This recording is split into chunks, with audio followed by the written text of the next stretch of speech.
नमस्कार, मैं हूं राम विश्वकर्मा। आप देख रहे हैं एनबीटी ऑनलाइन। महाराष्ट्र में 2 दिन बाद यानी 5 दिसंबर को नई सरकार का गठन होने जा रहा है। लेकिन नई सरकार का नेतृत्व कौन करने वाला है, महाराष्ट्र का नया मुख्यमंत्री कौन होने वाला है और महाराष्ट्र के नए मंत्रिमंडल में किस किस को शामिल किया जाने वाला है, इस पर बड़ा सस्पेंस बना हुआ है।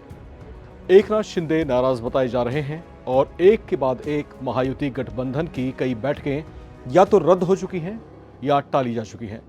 भीतर खाने क्या चल रहा है उसे लेकर सूत्र जो बता रहे हैं वो बेहद चौंकाने वाला है।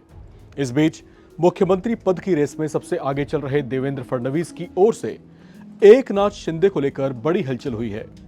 बताया जा रहा है कि फडणवीस ने शिंदे से फोन पर बात की है। शपथ ग्रहण से पहले दोनों नेताओं की फोन पर बातचीत को लेकर हलचल तेज हो गई है। सूत्रों के मुताबिक देवेंद्र फडणवीस ने एकनाथ शिंदे से फोन पर उनके स्वास्थ्य के बारे में जानकारी ली है।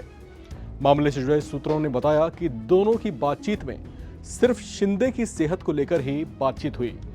अब चर्चाओं के मुताबिक एकनाथ शिंदे कुछ मुद्दों पर आम सहमति न बन पाने पर बीजेपी के वरिष्ठ नेताओं से नाराज बताए जा रहे थे और उनसे बात नहीं कर रहे थे।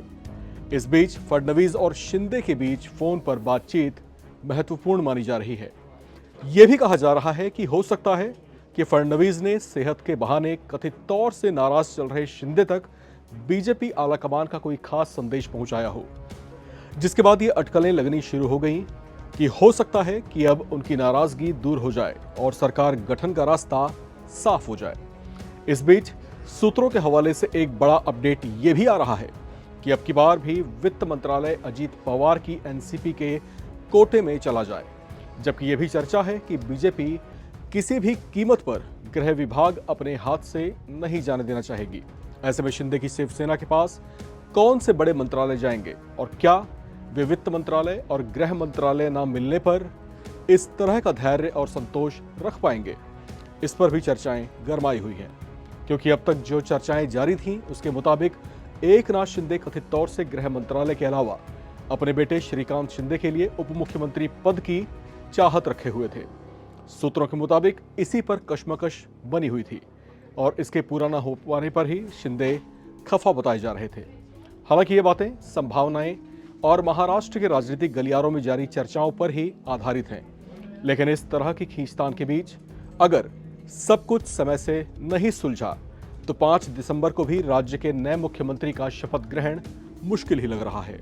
कहा जा रहा है कि महाराष्ट्र में पिछले कुछ सालों में बीजेपी ने खुद को जिस तरह से आहिस्ता आहिस्ता मजबूत किया और जिस तरह से वो इस बार के विधानसभा चुनाव में सबसे ज्यादा सीटें जीतकर सबसे बड़े दल के रूप में सफल रही है, वो अब अपने इस पेस को आगे भी बरकरार रखना चाहेगी।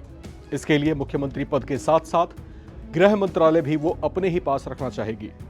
तभी वो महाराष्ट्र की राजनीति में अपना स्ट्रांग होल्ड बरकरार रख पाएगी। लेकिन ऐसा होने पर शिंदे को सैक्रिफाइस के साथ साथ गठबंधन धर्म का धैर्य भी दिखाना होगा। अब ऐसा है या नहीं, इसकी फिलहाल भनक नहीं लगने दी जा रही है।